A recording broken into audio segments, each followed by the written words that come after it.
Thank you all for joining us for our monthly MoAD open mic. I'm thrilled that tonight we have poet Dior J. Stevens featuring this evening.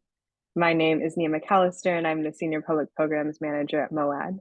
MoAD is a contemporary art museum and our mission is to celebrate Black cultures, ignite challenging conversations, and inspire learning through the global lens of the African diaspora. And again, please continue sharing in the chat where we're calling in from. It's so lovely to have this community space where we can connect with folks who are both local and folks who are all over the country and all over the world. So I'm gonna kind of give a brief overview of the event before we jump in for those who are new to joining the space or those who've been coming. I know it's been a month or so since we've had our last event. So to kind of get on the same page and rejoin here. This open mic space has been going on since 2018. We've both existed in person at the museum and now existing in this virtual space. It's a space for community where we bring our full selves, the spectrum of our feelings, experiences, perspectives that shape us. It's a place where we can use art as a way to connect with one another and find comfort and joy in each other's company. I want to emphasize that this is always a space where we center respect and we continue to uplift and amplify Black voices. And so throughout the evening, we have a solid lineup for tonight, and I'm going to be dropping that in the chat in just a few seconds. We're going to start off the program with the first half of our open mic readers. Thank you again to everyone who signed up in advance to read. Midway through the event, Dior is going to be featuring, and then we'll close the event with the remaining open mic readers. And in addition to having a really stacked lineup, we also have a full audience. So thank you for those of you who are tuning in just to listen and support the readers. Throughout the event, I encourage you to use the chat, write out lines, things that stand out to you as the readers come up, use the reactions, virtual claps, snaps, all of that is definitely encouraged. I will ask that you stay on mute while people are performing so we can hear our readers best. And I will be reading out the lineup as people come up. Sometimes folks aren't in the space when it's their turn, so we'll circle back if they come back in the space. So thank you in advance, poets, if I message you to shift around the lineup a little bit. But I think we're gonna have a really good evening. And those are pretty much all the ground rules to this space. Again, we're here to respect and uplift all the performers that are coming out tonight. And with that, I would like to invite up James Cagney to start us off tonight. Welcome, James. Hey, much love to you, Nia, and much love to you also, Dior. I can't wait for your reading. Nia, out of respect for the museum, I'm gonna do show and tell if you can see me. That is there you go. Thank you for that.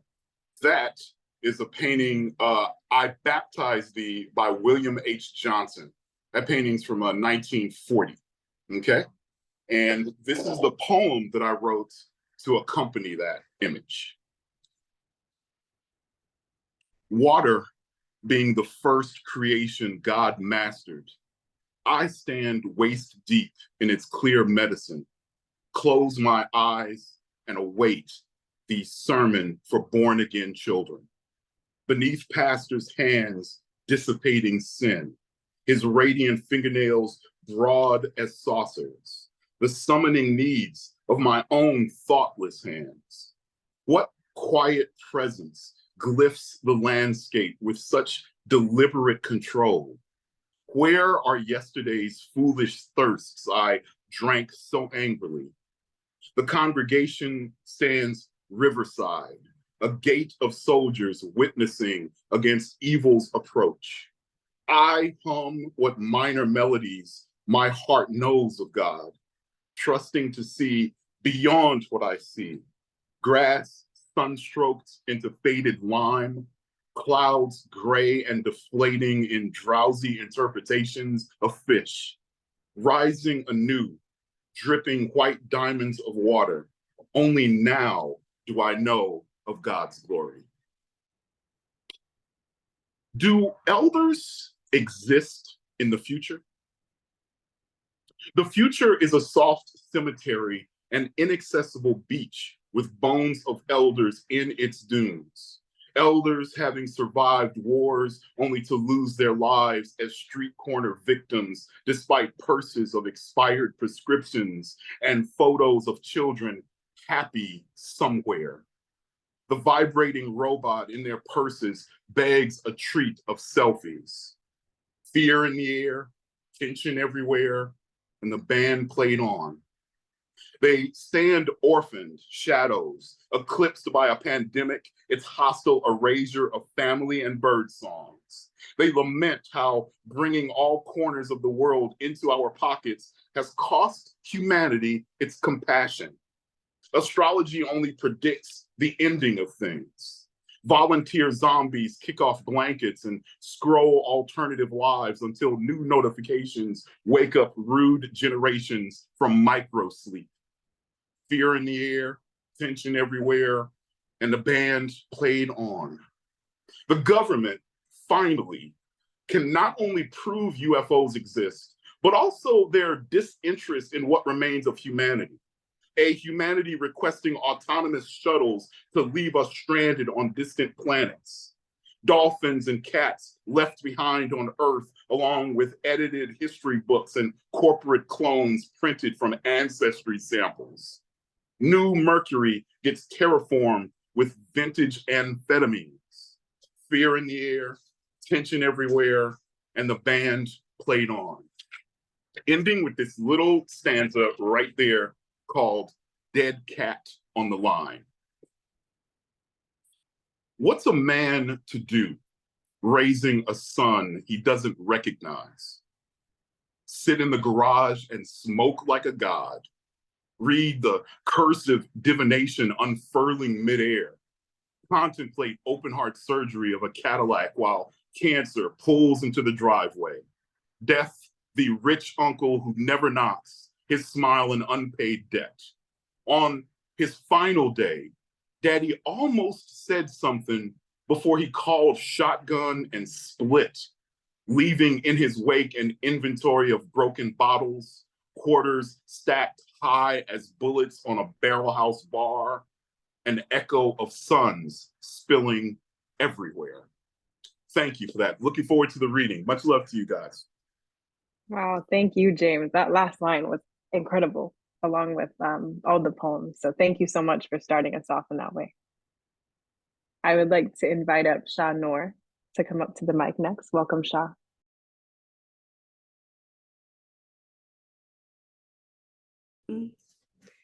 Hello, hi everyone. So excited to share this space and feature on this open mic with Dior, who is the actual feature. Okay, I'm so excited. I just hopped on the Zoom, so sorry for my slight tardiness. I'm in Toronto, usually on the West Coast with you all, so it's a different time zone for me, and I believe I'm tuning in from the ancestral homelands of the Haudenosaunee people. So I just wanted to say that. And in lieu of a moment of silence for the folks in Palestine, as well as the folks in Sudan and all around the world who are enduring genocide, I will jump into my poems.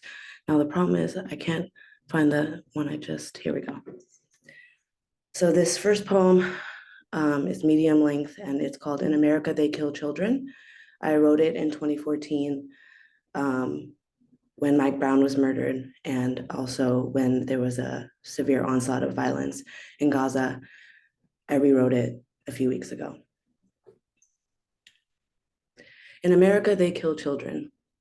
In the backs of cop cars after starving them for 17 years, feeding them only dreams of prison walls.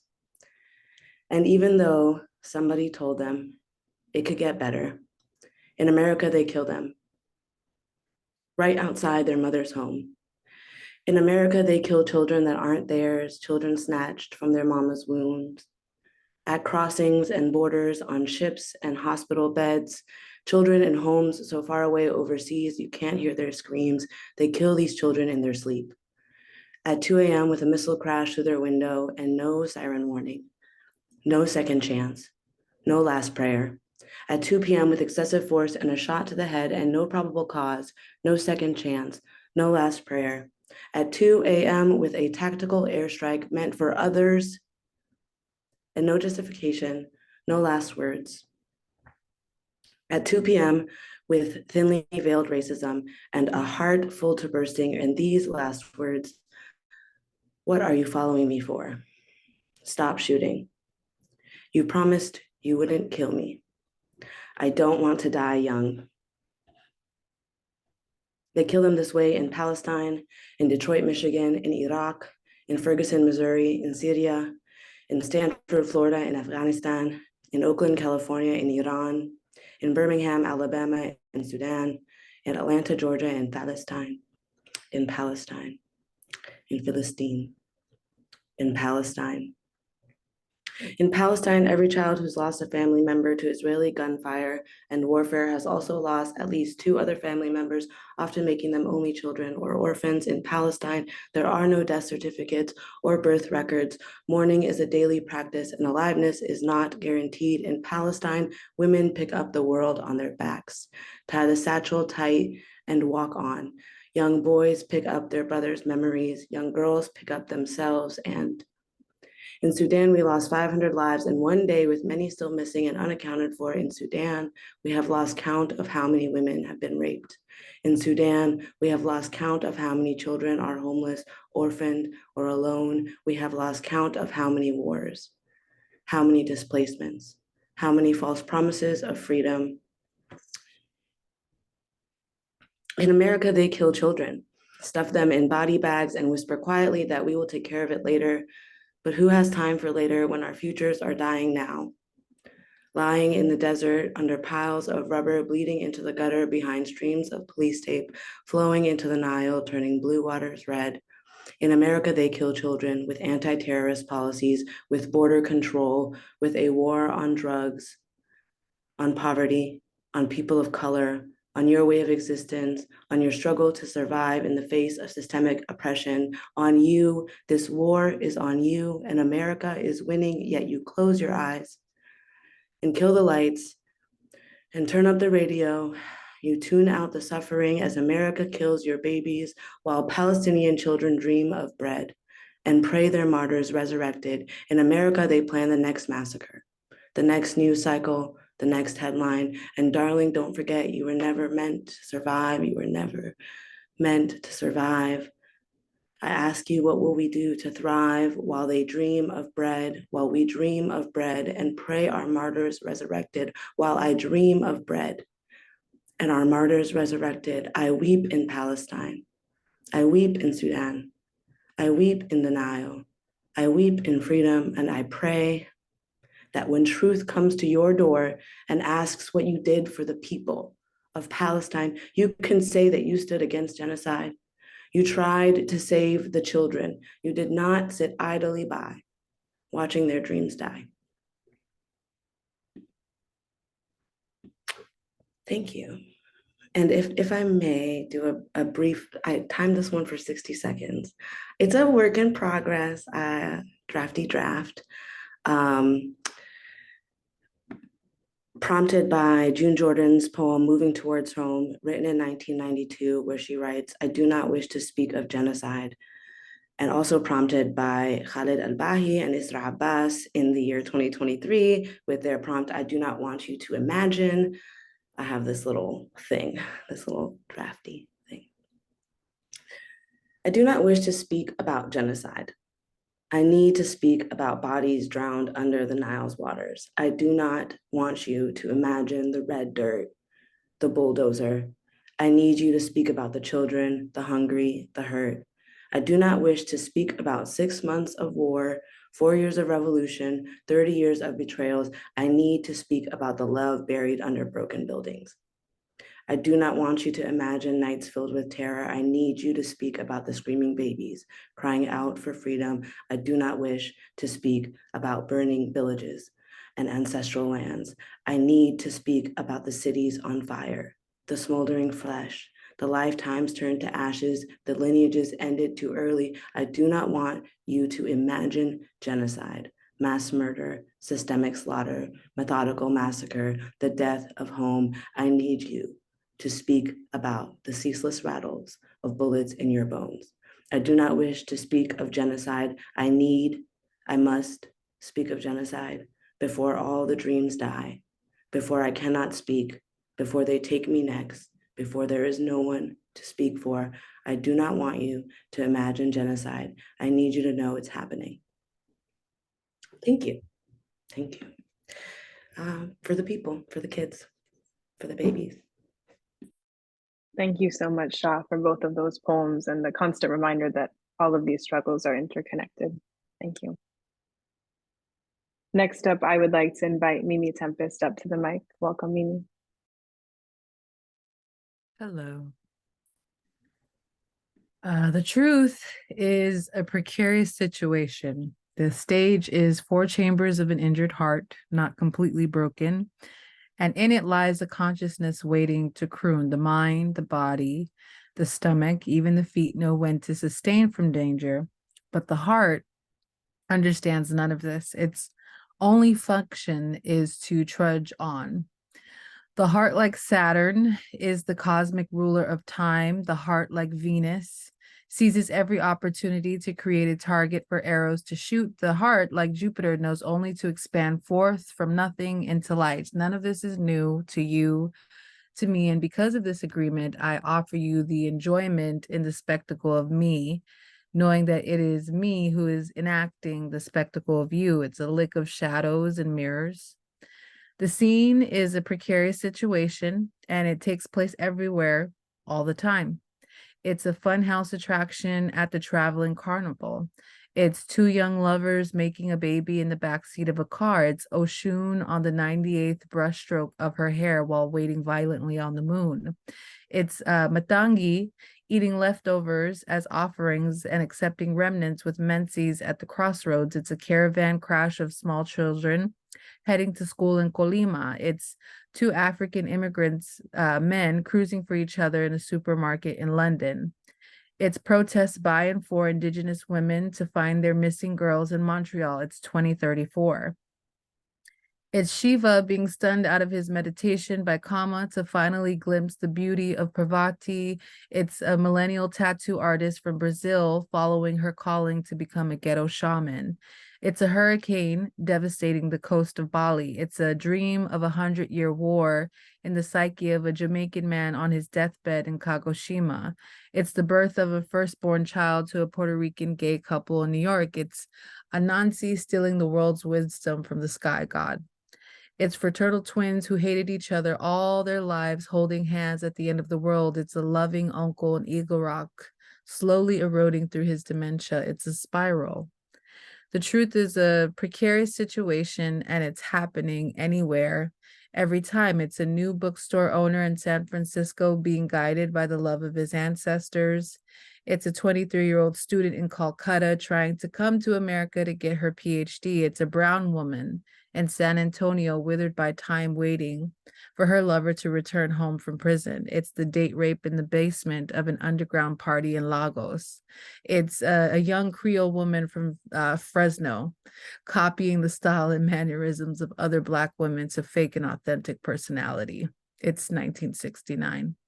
It's an up-and-coming singer from Chicago traveling to Berlin in his final attempt to make it big. It's a working-class security guard trekking to Paris to deliver a $1 million necklace to a billionaire's wife.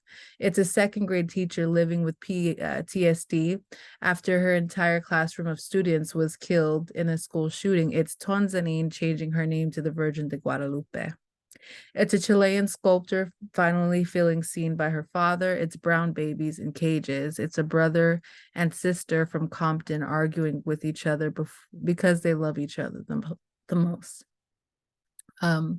It's Miss USA jumping off the 29th floor of her New York City high-rise apartment. It's an image of relations instead of a vision of the whole world. It's a Vietnamese man using his alchemy to express his love for his community through home-cooked meals. It's the deep misunderstanding of words and intentions between 2 great poets who are stubborn. It's a genuine vulnerability flowering out of one's heart after decades of wearing a stoic false mask. It's Ganesha wailing his trunk at a poor toddler who is destined for greatness in this lifetime. It's a dirty and hilarious meme spread on the internet.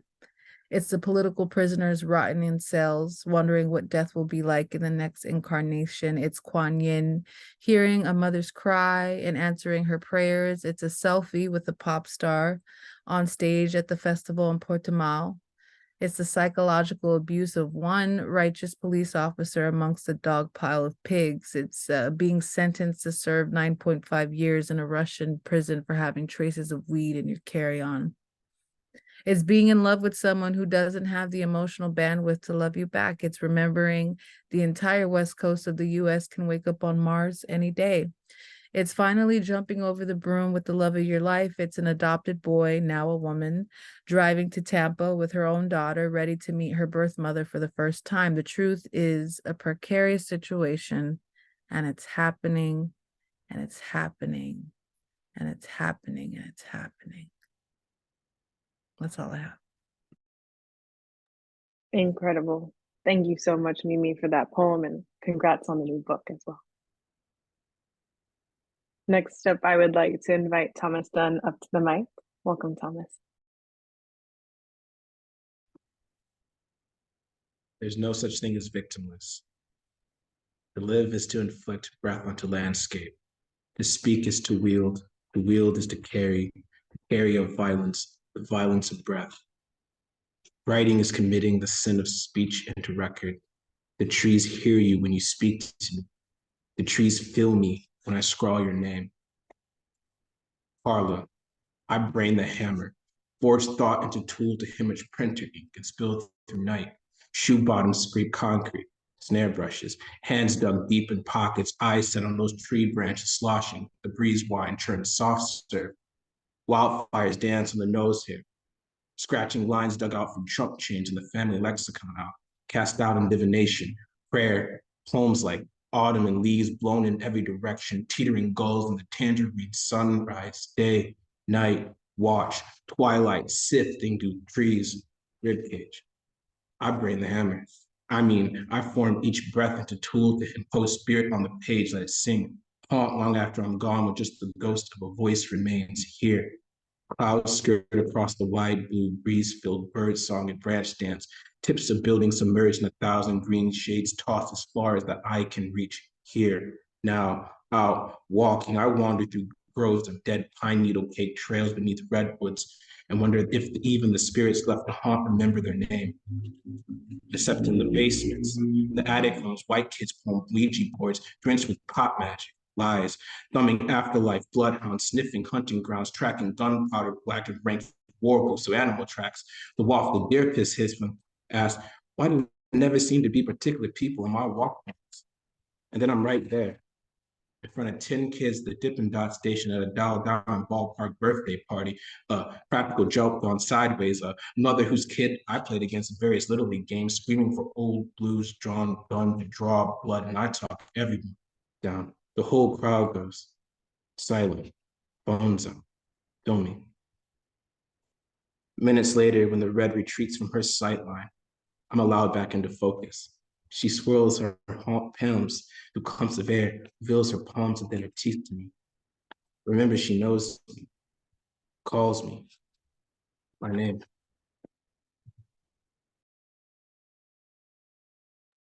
Thank you so much for that poem. I loved the cadence that you read with. Thank you so much for sharing. Next up, I would like to invite Brianna Grogan up to the mic. Welcome, Brianna. Hey, y'all. Thanks so much, Dior, for inviting me to read tonight. And thanks to the poets who have gone before and who are to come. Y'all have all been doing just chef's kiss. Also, I wanted to say I have both books in my hands. I have Dior's and then, of course, Mimi's. I love y'all. I'm your biggest fans forever and ever and ever. Okay. I am going to read 2 poems. And something that I've noticed lately is that my therapist shows up in like my writing all the time. So I'm just gonna write or read some pieces that she's there. So living on La Ventana made me realize I am the absence of home. I am the sand you track from shore to doormat, the to-dos pushed off until tomorrow. My therapist just shared her screen again to show me the feelings wheel again, but I'm still intellectualizing. Pisces moon aside, I'm still intellectualizing how I think it felt after my third breakup this year, instead of just saying how it made me somewhat suicidal. She knows I'm dark though, right? Skinned, sided, humored, hold. I'm waiting for the moment the ocean notices me beyond something to swallow. They say dolphins are attracted to magnets, and my therapist told me if she sits by a body of water, a fin will appear. And I just saw one out back, binoculars clarifying blue. And if the pendulum keeps swinging, eventually I know they'll find me alluring too.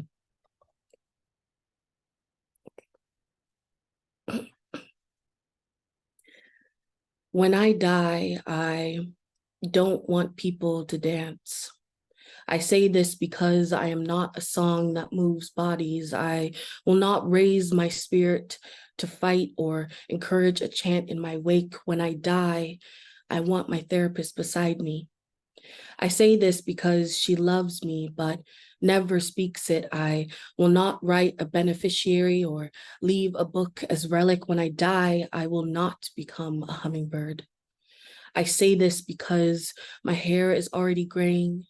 I will not shine before sunset or plant a blunt near my bones. When I die, I will read my poems still. I say this because I am smoke and coffee, caught in croak or stuck in sink, as if to be set free. Thank you. Thank you, Brianna, for sharing both of those poems, and it's exciting to hear new work as well. Next up, I would like to invite Damani Thomas up to the mic. Welcome. Hey y'all. So the lighting in my house is trash, so I'm just gonna read with my camera off. Second, thanks Dior for inviting me. I'm excited to be a groupie. That's what I'm most excited for. And I just have one poem. Um, yeah, I've been reading this a lot lately. So this is called Oakland Sets New Year's Resolutions. This year we want to build more housing than we destroy. And by destroy, we mean to let rot or decay. This year, we want every documentary about us to be about us in all our complicated glory. And by glory, we mean there are chalk outlines and red lines, but there are also after school programs and activists and flowers and youth poet laureates trying to bring the dead back. We want all our dead back. Inside every pine box, you will find roses packed and shipped for delivery. We want the old E40 back, like 4040, like 0640, Hebrews on Scrapers 40. When you got the whole city going dumb, it's hard to gentrify a song. We once stopped buses and took over freeways, shut down entire intersections, dare a government to stop us. We want that back. We want all the blacks in downtown Oakland back. We want a new city for everyone murdered at BART. The annexation of bloody Oakland means we split at the police station. We want memorials that matter. We want more than graffiti for the mother. A settlement is just a way to avoid saying sorry. We want all the property value because we know what happens when things decline and the city stops caring about us. We want the hospitals back. We want a Warriors ticket, mint, coupon, Gucci bag left on every pillow. Legalize the BART dancer. Legalize the sex worker. Legalize the black kids. Legalize fighting back against a gun or a bomb or a state that funds the guns and bombs. Legalize the single parent, the mom and pop shop, the skate park, the after school program, the black girls playing double dutch in summer. Legalize not paying your rent until your landlord fixes the water. Give us what we asked for or leave us the fuck alone. If every year is a year of growth, then let this be the year we bloom. Let us grow back everything that was stolen from us on the way here. With a list of intentions, an audience, a church, let us all say, Amen. Thanks, y'all. Wow, thank you, Damani. I feel like I wanted to write every single line that you said and still pay absolute attention. So that was an incredible poem. Thank you for sharing. I'm going to read two poems, one and a half, really, and then invite up our feature. And both of these are newer pieces, so they'll probably turn into something else soon. This is a working title, The Last Supper. The state licks its fingers clean, picks a bone from its plate, wrestles with the debris in its bloody gums. Tongue in cheek, it polishes off the seeds caught in the valleys of its pearly blades, momentarily satisfied with the forced removal of its stubborn inhabitants. The state returns to its victorious feast, jackal gated and howling with greed, yearning for yet another prospect to seize. The next dish is emptied swiftly, a sloppy delivery of pleasure. How beautiful a surface wiped clean. At a table set with royal iris, the state rejoices the arrival of the final course. A dessert of oil-rich possibility enters by candlelight with sparklers atop. Eager to devour this gluttonous display of celebration, the state closes its eyes and blows out the candle. In the dark, a bone is picked, a gum is emptied, the plate is cleared, but the seeds remain. And this next poem, as I said, poem and a half.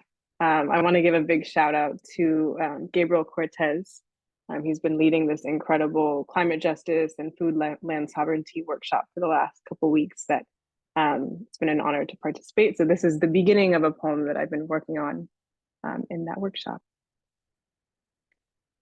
I want to talk about how the land fights back, how stubborn roots crawl up out of the red line pavements, how lead-tinted pipes fracture under pressure, how uncontrolled burns clear a direct path, how warming waters promise that we too will rise. We could learn a little something from an earthly rage that beckons a collective rebirth. Thank you. So we'll see where that goes. But anyways, it is now my honor to introduce our featured poet for this evening. Dior J. Stevens is a proud Pisces hailing from Midwestern waters. He is the author of the chapbooks Screams and Lavender 001 and Canon. Their debut full-length collection, Cruel, Cruel, is now out with Nightboat Books. And they happily serve as the managing poetry editor for Foglifter Journal and Press. And you can find him on Twitter at Dolphin Neptune and Instagram at Dolphin Photos. Welcome, Dior. Thank you, Nia. Thank you so much for inviting me. Thank you to MoAD for having this evening and every evening that you host in this regard. One of my favorite series that occurs online. Thank you to everyone in the audience. Thank you to everyone, my fellow poets. This is, I meant when I tweeted and said earlier, it's a stacked ass lineup, and I'm really, really happy to be here with y'all, and y'all are reminding me why poetry actually really matters every time I'm in these spaces. Thank you guys. I'm really happy to be doing this work at the same time as y'all. I'm gonna read some stuff from Cruel Cruel, which came out earlier this year with Nightboat Books, my debut poetry collection, and we're gonna sprinkle in some new work in there. Also gonna give us a little bit of visual. Folks can see this? Thinking yes, great, awesome. I'm just gonna get straight into it. This first one is a longer poem. I usually start readings with Once Again, but I've thought lately about this poem and how it's a bit of a counterpart in this Black section of the book to that opening poem. So this is 4/14/2020, To Be or Not to Be Not, Queer Fag, Sweeter Than Machino. Begin in reflection. Mirror possibilities, little biddies staring brown-eyed in reflection, waltzing home, plaster to the moist plywood skin of men holding you up just to lay you down. Reflection corduroy, corduroy boots, reflection of corduroy immaculate, slapping you harder than any fly ball. There's still sting in our gums if you glide across them ever so. Reflection unruly, tepid, and masochistic. Reflection so farcical, your peanut gallery breaks Oshun in the stands. Reflection R, reflection B, reflection so. 2 months reflection that you'll never look into without Cuervo bravado. Deciding to think post-fissure now, reflection in Wisco Hayward mist, found flowers wrapped up in jasper cases, reflection so high I praise Mother Gaia, reflection's last pages tumbling blindly into an aftermath of reflection crisp Sierra, lighting nostrils on mint, ever green, ever violet, ever rage, reflection anchor into skin, skin crave, skin fold, skin graft, skin patty cake, reflection under salted shroom submarines, raking big cash into brittle bones. Trust me, trust baby reflection. Sink skin into reflection, stay in church at least 4 hours too long, reflection, hide and go get me a lobotomy, reflection. Oh, Sado reflection, pirate reflection, Mykonos reflection, baby reflection, baby reflection. Unwrapped decencies coiled round your protuberances, reflection. In the name of the water and the salt and the fever, reflection. So that was from Cruel Cruel. The following suite of poems are going to be some newer work, which I'm excited to share one day if we ever get this second book out in the world, if I ever finish it. This is Dear Reader. Dear Reader, all this time I have been trying to spare you, for I cannot claim reliable narrator. You want painted picture breaths while Ohio rivers its way through adequate recollection. I can't blame you. I've scripted sound out of form. Still, you cannot hear me. No matter what the mouthstock fruits, you'll think horizontal swings up down when I say verticality has halved this family tree. When I say is survived by, you'll hear Chesapeake caress. When I say here, an unfurled hand drips fresh life onto 367 silent carpet miles. And all that future splatter on the wall, I could say this is solely fabrication extracted from retellings of a narrative I can't fix myself to skirmish. I could say a man shrinks to star, a sun dissipates to nebula, spotlighting 3 unenthusiastic successors trailing behind their prince-struck king.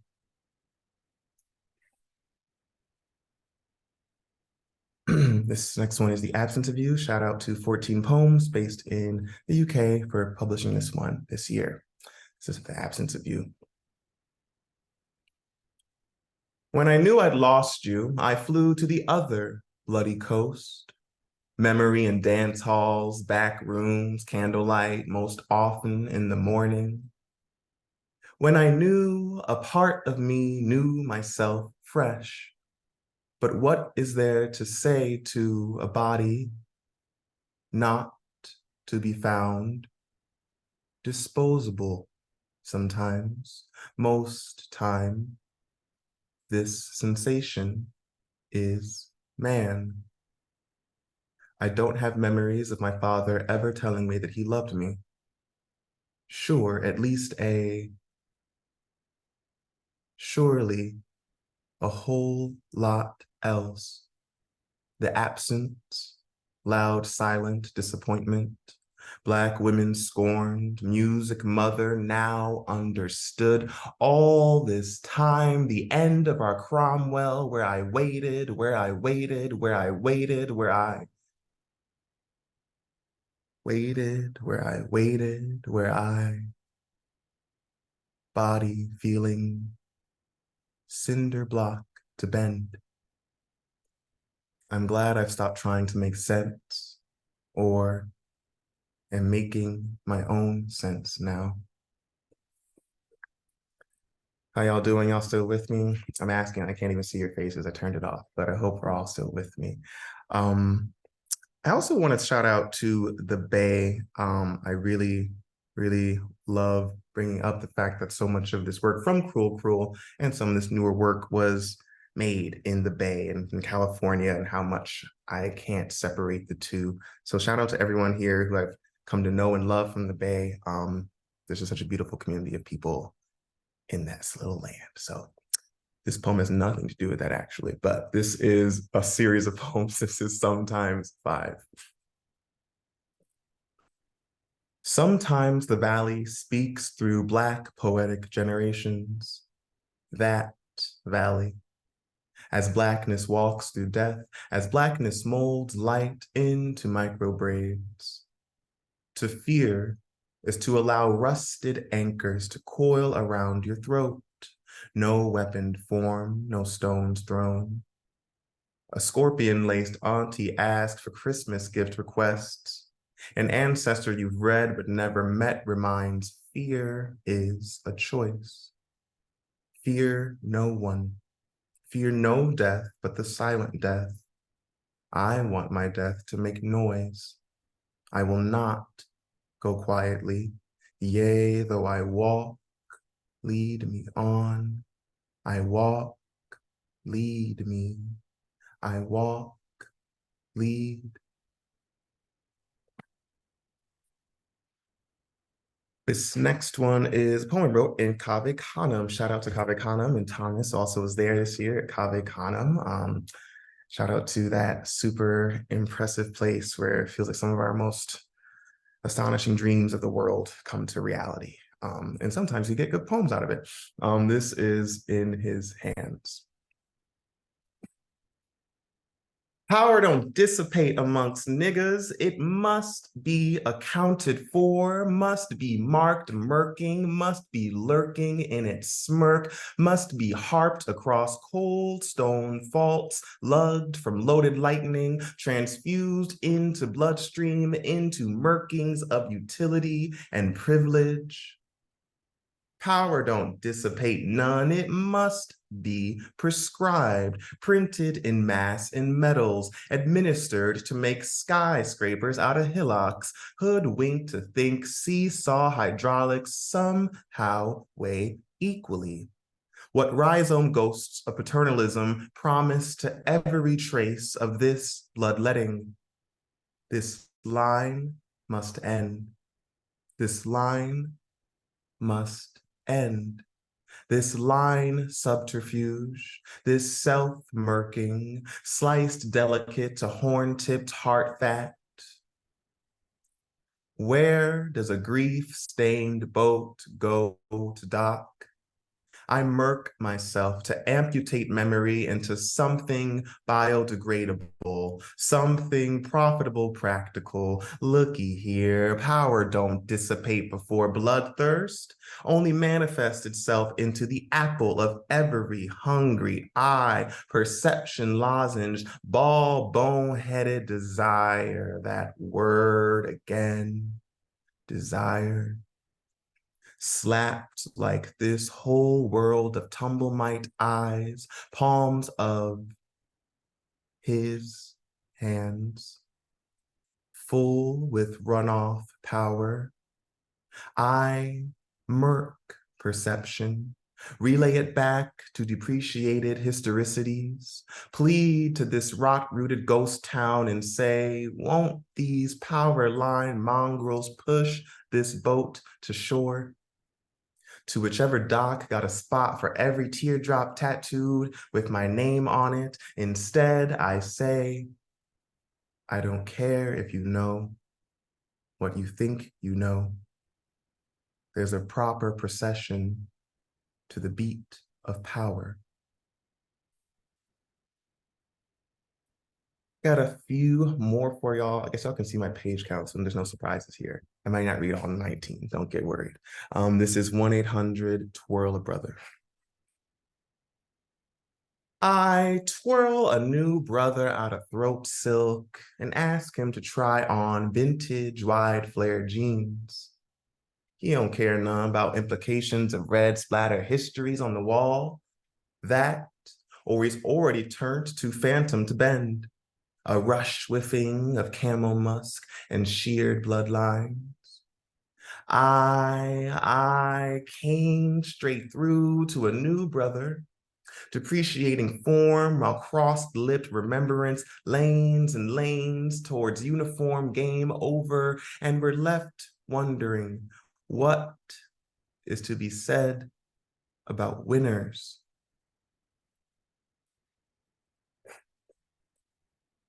This is sometimes 10. Thank you all for rocking with me. Sometimes the pain of being microscopic gyrates through perpetuity toward that ever-brightening guarantee. At end day, I return home to river myself into black hole, into absence of. A California con artist's patch on trident veined foot promises long-lasting, fast acting.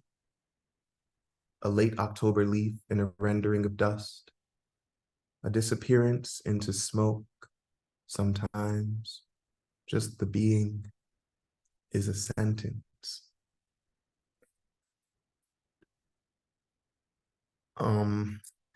Before I continue, I just want to say thank you to all our poets who've read so far, again, and to everyone who's coming up next, and to being with a bunch of like-minded people who all are praying and hoping for a freer world, a freer Palestine, a freer Sudan, a freer Congo, and freedom within ourselves, and the freedom to be both who we want to be and who we need to be. This is a longer form poem. This is my whole life.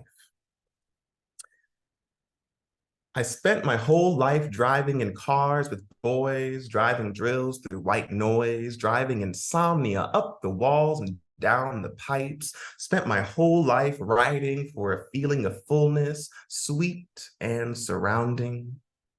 Wrote the great American lyric of reckless wisdom, was un-American for a while, yet still as politically green as cucumber. Watched Castellan cry numeronum referendum in bars and beds and bathhouses and back alleys and lavapiés.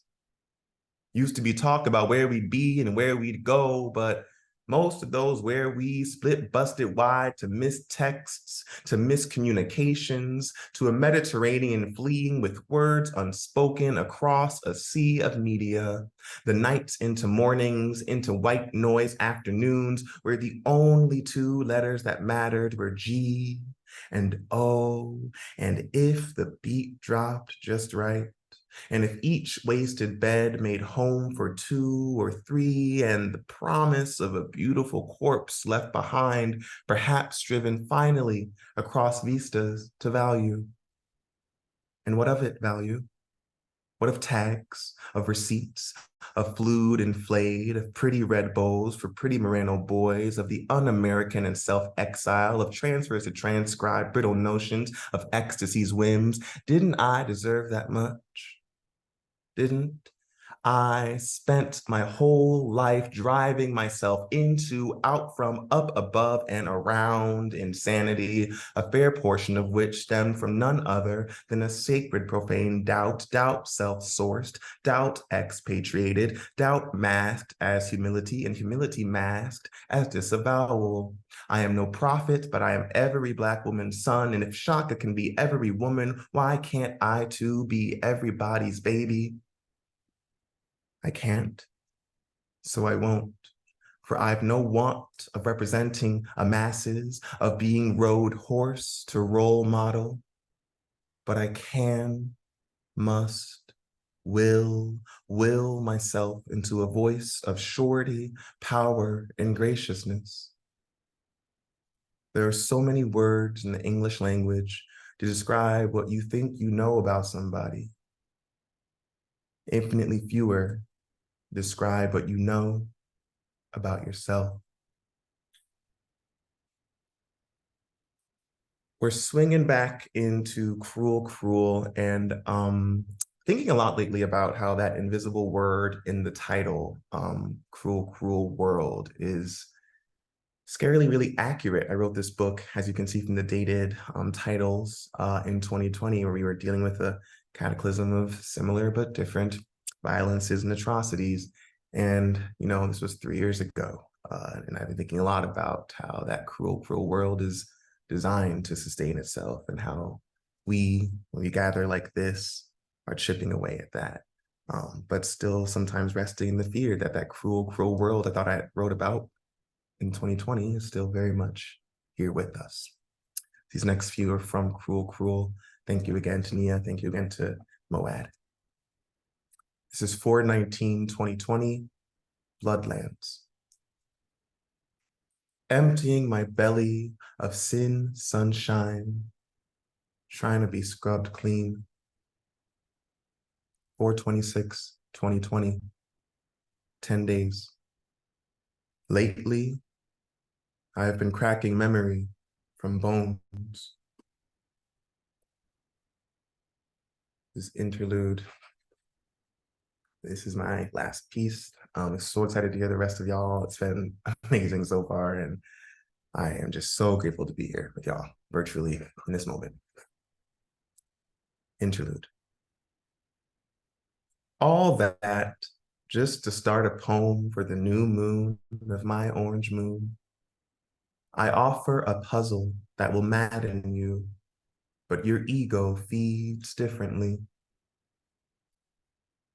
Repulsive namesake for a bloodlust, love lust, the ratcheting of the innards, the death horn blows again, swerving in and out of intersectionality, giddy as a glumful of glee, feasting on drop-down rainbows. A poet is a poem, is a keeper. Thinking Fox had the right idea, thinking Fox as North Star, because liberation never came before a few fireworks. Never came before a few fireworks, but I've sicked dogs on men in white, a wave swirling mind membranes just to turn my head toward the flame for a bell longer. Just to turn my flame for a bell longer, like revolution's last chance. Thank you all so very much for listening, for being here. Appreciate all of you. Thank you so much, Dior. That was an incredible set. It was such a treat to hear work from your various books, new and old, in development. That last line also is just resonating. I think all of these open mics we have, there ends up being themes that organically weave between everyone's poetry, and I think it's happening again. So thank you for bringing all of that together. Before we get into the second half of the open mic, I'd like to give you the time and space to shout out any other upcoming events you may have, other ways people can find out about your work or support you. Please let us know how we can keep supporting your work. Thank you, Nia. Thank you for asking. Yeah, you can support my work by following me on Instagram and Twitter. Instagram, it's Dolphin Photos. Twitter, it's Dolphin Neptune. I'm bad at the internet these days, but I do try to be on there. You can buy the book, Cruel, Cruel. And as far as forthcoming events, you can see me on December 9th with Mimi in Brooklyn as we celebrate their book for a table reading of a part of their book, which I'm very excited about. And more from me in 2024. After this, a bit of rest. Thanks, Nia. Thank you. Excellent. Well, that was wonderful. Please do keep sharing the links. Everyone show up and support and get some rest. That's also equally as important. All right. Well, I'm excited to start our second half as well. So I'm going to be dropping the second half of the lineup in again for folks, but I would like to invite Norm Maddox up to the mic to start off our second half. Hey, good evening, my people. And Dior, that was magnificent. That set, and it really, really demonstrates the work that poets do. You know, they bleed differently. Anyway, I got 2 pieces.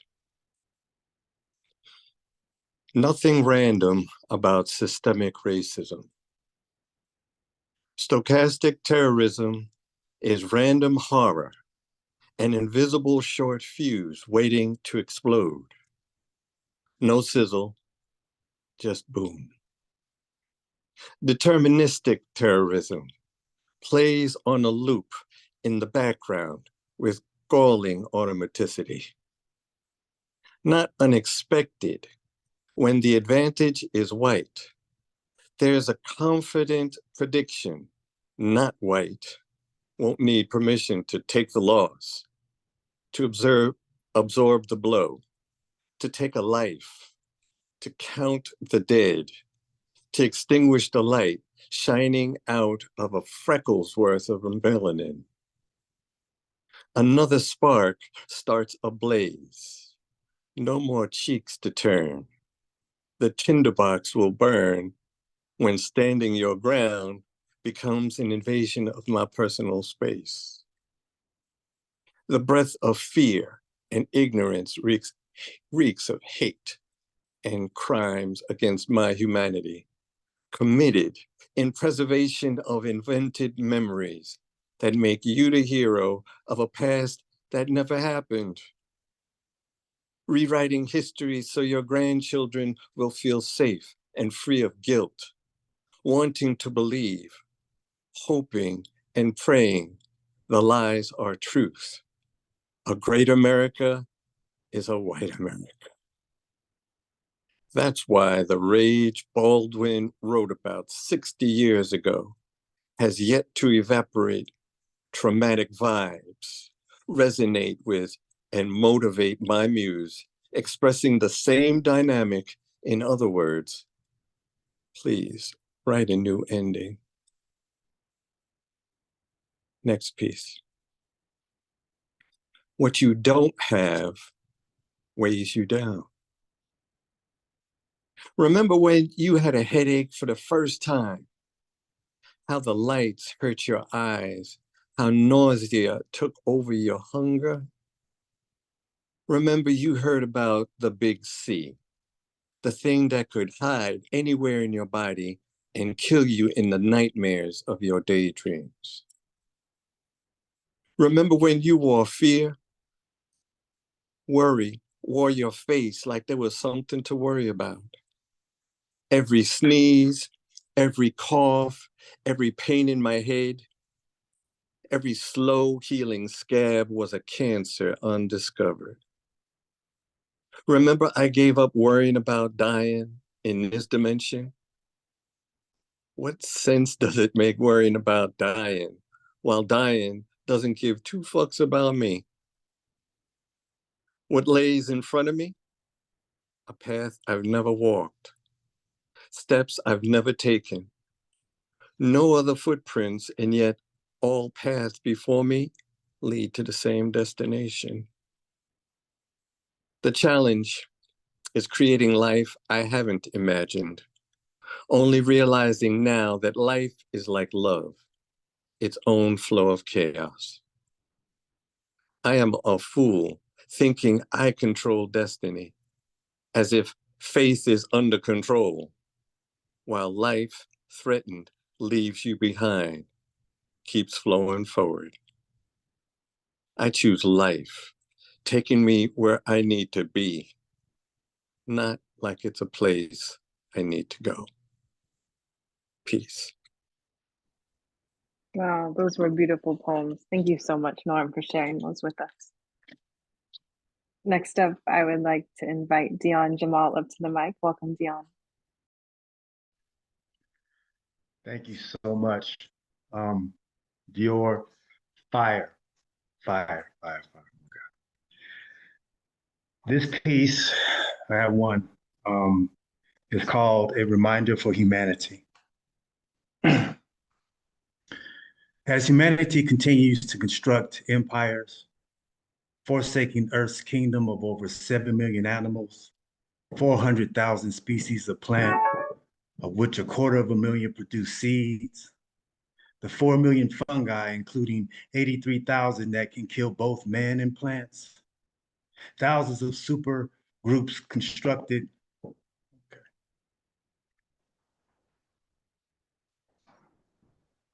My tablet just died.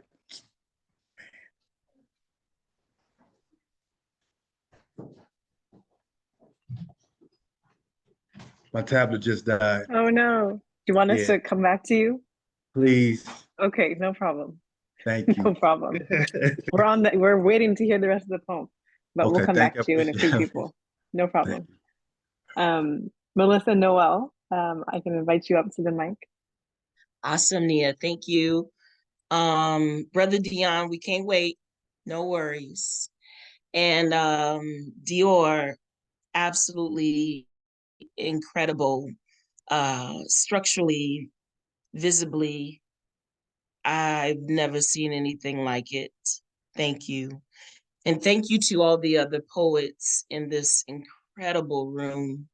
It is the synergy and it's powerful. So I have one piece for you tonight. It's great to be back in this space. And so I'll begin. There are two things I know for sure. My name is Abeni, and there's something strangely beautiful on the other side of that tunnel. My granny says I need not worry about or fuss about anything that pertains to that tunnel. I just think it's kind of weird though, because most tunnels are supposed to be dark, absent of life and light, but this one isn't. Nope. Sometimes you can even hear people laughing and having a good time. Sometimes there's music, country with a nice swag to it, the kind of music that makes me feel grown, like 35, when in actuality, I'm about to turn 13. Teenager. It's going to be official next month. Being 13 is a big damn deal. But for real, just at the end of my block, beyond the dirt graveled road, is a dead end street. It looked dead too. Barren trees, skinny like a hungry chimpanzee, brown swiveled grass that's so ugly it would scare a scarecrow. And like I said before, there it is, that tunnel. Hollow and full of light, almost blinding, make you blink twice. Got a whole bunch of something at the end of it. I just kind of stand there, pretending like I'm taking a rest on my 10-speed bike, but really, I'm just trying to see what is really going on. Can't take my eyes off of it, and I don't know why. Well, on second thought, that's not really true. I do know why. You see, not long ago, when the sky was an azure blue, a gallant butterfly with a caterpillar on top of it flew past me. Her colors were orange, purple, and yellow as sage, too. Antennae that appeared brittle, slightly crooked like papyrus, but beautiful like Queen Nefertiti, or scientifically Hesperia baciris. Wingspan as big as my hand, never seen that much grace. As to why I find it hard to leave this place, this tunnel of mystery and intrigue, this tunnel that seems to have inscrutability. I squinch my eyes tight upwards to the crimson California sun that looks more like a fireball that's ready to hide behind hills. The wind chill picks up, and I know I'm running out of time. Need to go back soon, for my granny will be calling out my name, texting me, because I know she doesn't want me to be down this way, because before I left the house, she said, ain't nothing but a heap of trouble on the other side. Take heed to what I said, little girl. She said, ride your bike this way on this side of the block, cross the street, but don't go to the park or near all them street lights. Go around them blackberry bushes. Don't go too fast, because them tree logs down there. Now slow down as you go by Mr. Nelson's house and them darn dogs. Stop by the library, pick up you a book, and stop by that catfish place on the corner and give me a number 2, and then go over yonder, but don't you go no further. Just make sure you do what I tell you to do. Am I clear, my dear? Now, is that a comprende or bene? Oh, it was a comprende, all right. So remembering those words, I began to pedal slowly. Dirt kicks up from the ground. As I skid away, I ride on back home, back to safety and my granny's blackberry pie.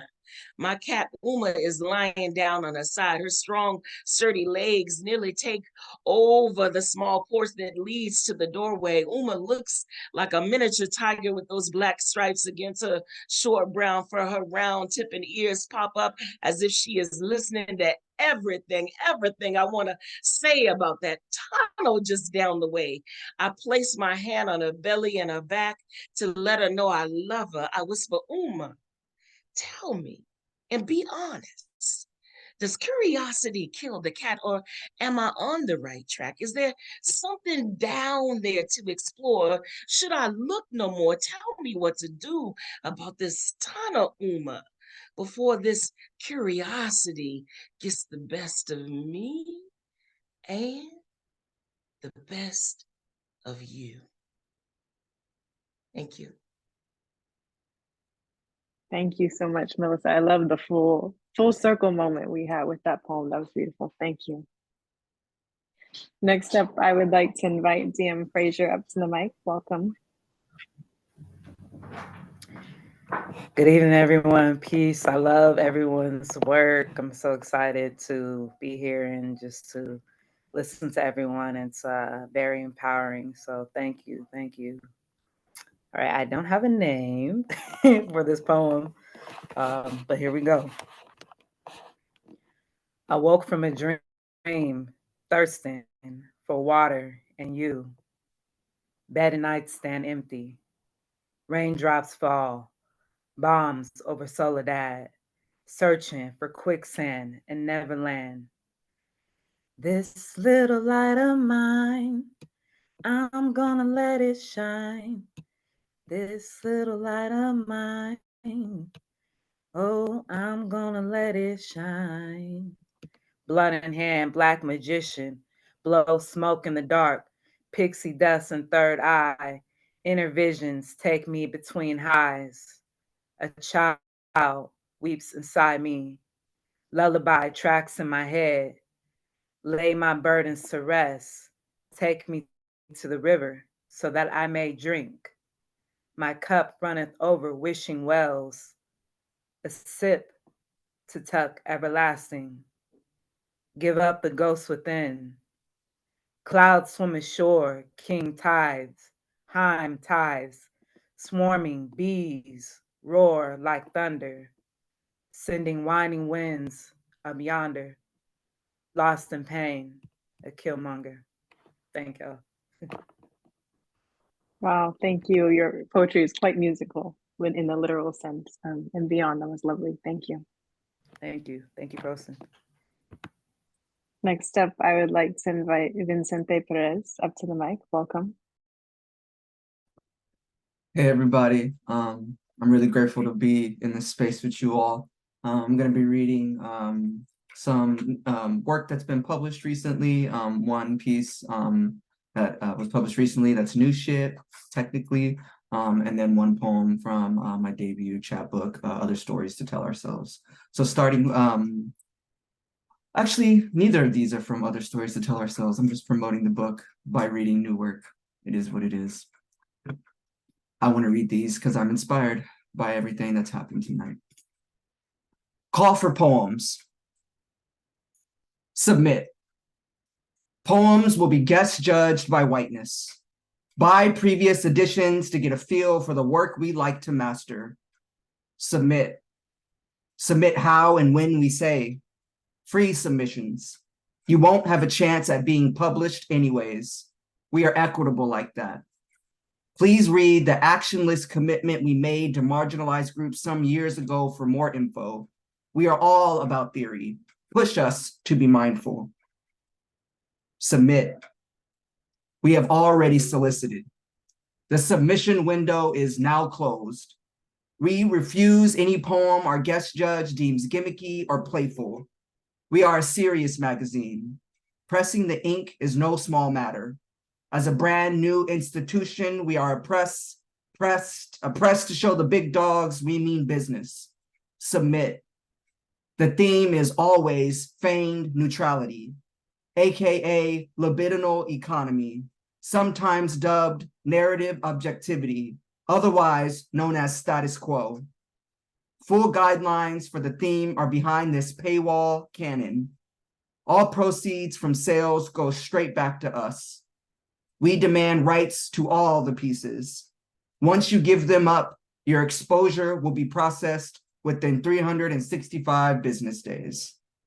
Thank you. And this next piece is what I like to think of as some Afro-pessimistic poetry.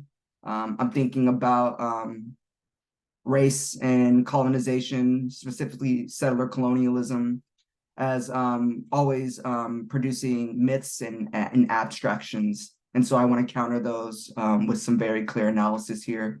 This is hanging on a metaphor. A comparison is as much information as it is omission. I'm tired of the abstract. Do not ask me what I meant. Stop searching for the simile for Black suffering. It does not exist. Black failure can't. The comparison is the violence. Whiteness orders the human, smooths difference into changing same. People are hanging niggas who say niggas are different out to dry. Again, no metaphor, we're hanging in suspense, on trees, on compromises, on metaphors. This narration through abstraction is hiding death in numbers, in stories, and potentialities with no interest in our life except as source material. Thank you.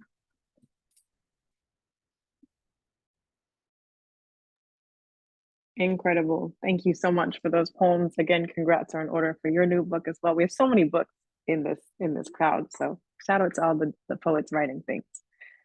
I would like to invite back up Dion Jamal up to the mic. Welcome back, Dion. Thank you so much once again. Please, technology is trying to, it's hating on me, Dior. You're right. Once again, this poem is called A Reminder for Humanity. It was inspired by Yasin Bey. You know him as Most Def.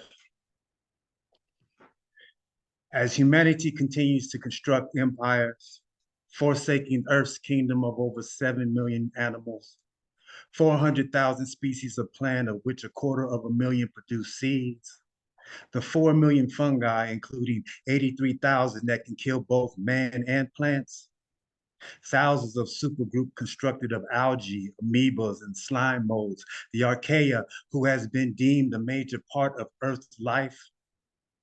And let us not forget the OG of it all, the 4 million-year-old bacteria. I often looked up into the cobalt realm, housing our vast galaxy, and asked, what is a crown to a cloud, or a throne to the sun, or wealth to the moon surrounded by twinkling currency? I think about nature, and what comes to mind is the domain dominating dominion before pyramids. Its origin is formed in the red clay of Africa. Nature, where the best singers have wings and the well-dressed bear fruit while wearing deep roots. So what is a palace to mountains whose solid foundations jet from the earth, having spent countless years on top? And what is wisdom to the bodies of water that chisel the earth with borderless oceans, lakes, and rivers surrounding and filling voids in all nooks and crannies of planet? And what is power to a beetle, 6 millimeters long, yet able to pull 1,500 times their own weight? What is prestige to weather that moves without restriction, changing the fabric of the globe, not motivated by greed, ambition, selfishness, or alternative motives? What is wealth to the universe, whose riches are seen in the tapestry of majestic sunrises and amber sunsets surrounding the impressive rock formations known as the Garden of God in North America, the winding influence of the Amazon in South America, the gripping woodland scenery of the Black Forest in Europe, the uniqueness of the chocolate hills of Asia? The mass mammal migration of Africa and the complex beauty of Australia's barrier reef. It's tasted in seasonal fruits, sweet with its presence. Its touch felt from the hands of those whose love reflect the divine presence. We hear it in the laughter of children and elders' wisdom. We smell it in the fresh rain and fragrant flowers. And as heirs of the highest through which royal blood courses, may we not forget that we also possess the true kingdom within. Thank you. Wow, that was amazing. Thank you so much. Thank you for giving us two versions, two versions of the poem. Appreciate it. Thank you. We got two more poets before we close out this evening. So I would like to invite up Brandon Logans up to the mic. Welcome, Brandon.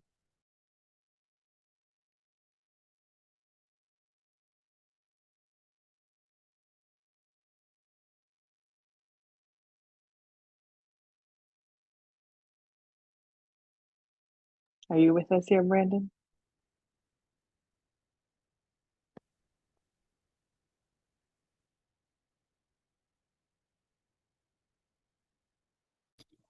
Hello. Yay, yes, we can hear you now. You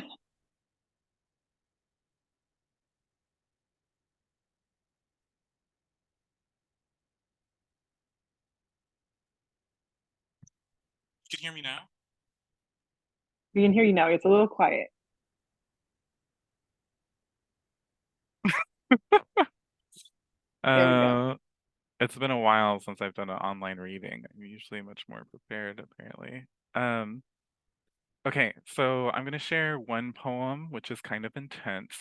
I wanted to share it because I wrote it probably in 2020 or 2021, and it is wild. Kind of how nothing has changed in some ways. And then I'm gonna share a poem right after that is newer, just new work. So this is Query. I drink lemonade to try to remind myself safety isn't a dream. A squirrel falls from my mouth holding the barrel of a gun with its straw. I try to process the trigger but get distracted by a piece of Swiss cheese. Two people jump out of a plane, unfurl a Palestinian flag as they skydive. Israel shoots the two down, calls them birds, and arrests their corpses.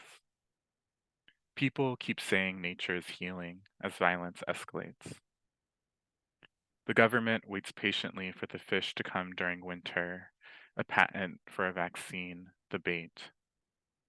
Someone on social media mentions that the CDC recommends vaccinated people to vote where the government will send its next bombs with their tax dollars. Empathy, constructed by the colonial hand, demands that to be recognized as human, one must first demonstrate an ability to endure pain. I feel like sand in the mouth of someone drowning. I wake up to a body falling away from my window, the hand limp, unable to hold onto the sill. I stare into the glass, a mirage, shambles of heat in a series of holes. I shovel dollar bills in my mouth to hide the wounds.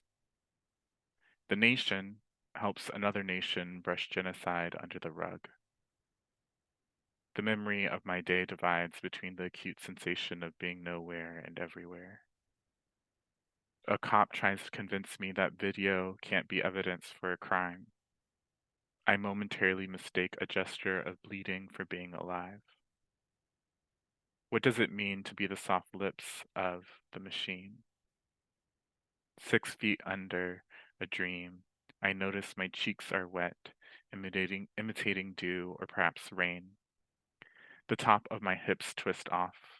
My eyebrow shudders in a long camera shot to grief. I wake up to the news saying the sky is raining children. I try to make a wish on a dandelion wisp for a means of escape. The poem learns CPR and fails to resuscitate either the child or the protest. I wonder in the future when the anthropologists dig up the city if they will recognize the bones.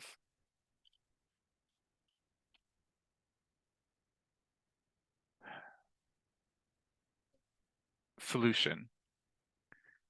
There's a hole in between the space I occupy and the view. A peephole for a curious hand. Sequestered, the lips quietly mouth obscenities. We linger on the tongue and saliva, the way each O is shaped as an invitation for entry. There's no destination here, no site to attempt landing. The nose hides in a bushy field known as elsewhere. Joints are dislocated so the body loses shape. It opts to be wet instead. I recall my name is liquid as a tongue absentmindedly tastes me for acidity and bitterness. The power lines are trees with feet dangling like fruit. As the sunset passes my throat, I approach dissolution. Did I mean to build a home or a cavern to be sequestered away in? My hands fall about like leaves in autumn, a false striptease or falsetto on the breeze. I measure the distance between my body and your eyes, while legs flicker out at sea. No matter how close I approach, your gaze moves past me. I try to capture your attention by the lip, rest myself against the cheek, run my fingers across you like salt and grief. I run through the corridors of your hair. I run hurriedly through the streets. Night swallows my breath. I try to remember where. My body seems to be an outline of your yearning. I am the chalk clinging to the rock, unsure if I hope or fear for rain. Thank you so much, Brandon, for both of those poems. And what you said about the first one, writing it a few years ago, just makes me think about how poetry is such a marker of time, of how things have evolved or how things just haven't changed. Thank you for sharing both of those pieces. And so to close us out, I would like to invite up Tarita McKell to the mic. Welcome, Tarita. Oh, thank you for the years of having this. It's been, wow. Every poet, you know, it's just something to listen to us speak. We are the voices that need to be heard. And I'm just, I'm following the muse that says, you're going to read this one. Well, what about, no, you're going to read this one. So I read it last night and I'm going to read it again. And it's called Her Sermon on the Mount, or God is Good. God, he's good all the time, all the time, all the time. God, he's good. He watches over us, takes care of us. Watch them take my baby, rape my baby, hang my baby, shoot my baby, lynch, butcher, burn my baby, drown my baby, castrate my baby, lobotomize my baby, jail my baby, traffic my baby, imprison my baby, take land, culture, history, and home away from us and our babies, because God is good. He works in mysterious ways. Oh, yes, he does. He works in mysterious ways. His ways are mysterious. God, he's good, good, good, so good all the time, all the time, all the time. God is all the good all the damn time, all the time. All the time, watching them commit genocide on our babies, kidnapping our babies, drugging our babies, make them pray, then prey on our babies, prostitute our babies, starving our babies, sending our babies to war, miseducating our babies, turning them into killers, our babies, shooting our babies, offering them up as sacrifice for our sins, sending them to a better place, because we're born broken. Don't you know we're born broken? God, but God, he's good, good. He's good, good all the time, all the time, all the damn time. My country, 'tis of the sweet land of of one nation with liberty and just he's good. He's good. God is shh. Quiet, child. This God switched habitats for humanity off long ago. He demands insanity, runs his warship, cut stars from sky, gave Ankh a hysterectomy. Now it's a cross we bear. Death commands we rely on his word. A will be done kills her son, because this God is not into woman, earth, or children from womb waters, nor is he into sun, moon, reason to season seeds cooked just right. Her mathematics unholy, her knowledge is a sin in this garden. Only he can be righteous. Are you listening, child? Your prayer ends with amen. A group of men casting monotheistic charms, absolving one another from fault without end. It is coming to a close. But know this, child. Dog is man's best friend, not woman. Can you see? The anadrome for dog is God, whether coming or going.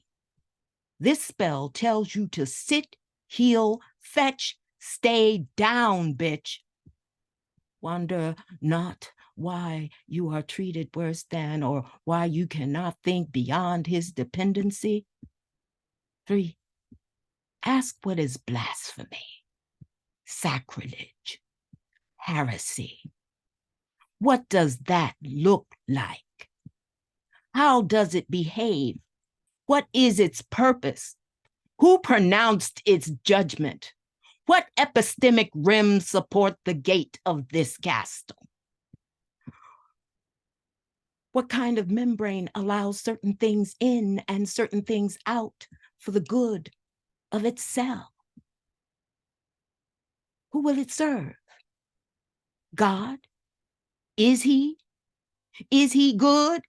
Is he good? Is he good? Is he good all the time?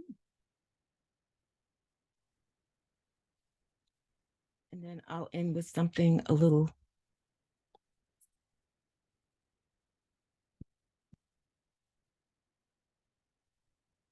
Holy Ghost, where heavens bank on earth's shorelines, mothers, where tides rise and break by sun, moon, and stars, and children come forth as birthed ships, prophets of immortalities. I said, children come forth as birthed ships, prophets of immortalities. Cells, trillions, singing throughout millenniums, holding tones, laws, genes, beings, waiting to astroblast into star-like generations. Generations germinating genies and genies of life, light, blood, living waters, captured and held by wells of human cells and held prisoner of infinite talents, faiths, wisdoms, and prophets. Who Holy Ghost mystery spooks us all like a ghost, but our organs cling to that origin. Plays keys, fulfills wishes, breathed on banks, and prophets the prophets of the Holy Ghost, and prophets the prophets of the Holy Ghost, and prophets the prophets of the Holy Ghost. Thank you. And the next thing I have coming up is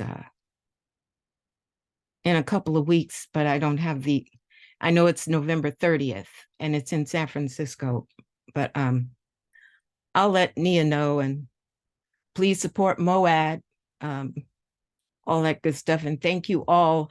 I'm just a little teary right now. I'm a little pissed off. I think we're all going through that. I can't stand to listen to the news. I'm just in another space. So Thanks for listening to my words. Thank you, Tarita, for being here with all of us and for sharing those poems. It's what we needed. I could see everyone's reactions. I could feel all of the poem. And we're right there with you, navigating all these feelings. So thank you for sharing space with us and for contributing to the space as well. I think that was an excellent way to close out this incredible event. I want to thank all of the poets who shared today. As I mentioned earlier today, there was a theme, and I think we all organically connected around it. So I want to thank everyone for contributing. Big shout out to Dior for featuring. That was an incredible set. So wonderful to hear your work. Thank you to all of you who were in the audience, uplifting everyone who came up, being in the chat, sending all the affirmations. Thank you, because this event requires everyone playing their roles. And so thank you for all participating. Please take a few moments to fill out our program survey that Elizabeth just shared in the chat. We'd love to hear from you. Your feedback from the program. It can also be affirmations for the people who read today, but your feedback really helps us learn what programs to continue, how to best support our communities. So please take a few moments to fill that out. This is one of the many programs we do at MoAD. So I invite those of you who are local to come visit us in person. We have some amazing exhibitions on view. We still do have virtual programs as well. So visit moadsf.org to learn more about this. This particular series is going to take a little rest. In the spirit of rest, we're going to take December off. But we will be fully back in 2024. And so stay tuned for more information about upcoming open mics on our website as well. And I encourage you to generally check out our website to learn more how to support the museum, whether it's becoming a member, making a donation, continuing to attend the programs, or just spreading the word about what we do to your friends and people in your community. So all those ways help support us, and we really appreciate everything that you do. So I hope all of you continue to hold space for yourself, continue to take rest wherever you may be, and hope to see you all in the future soon. Thank you.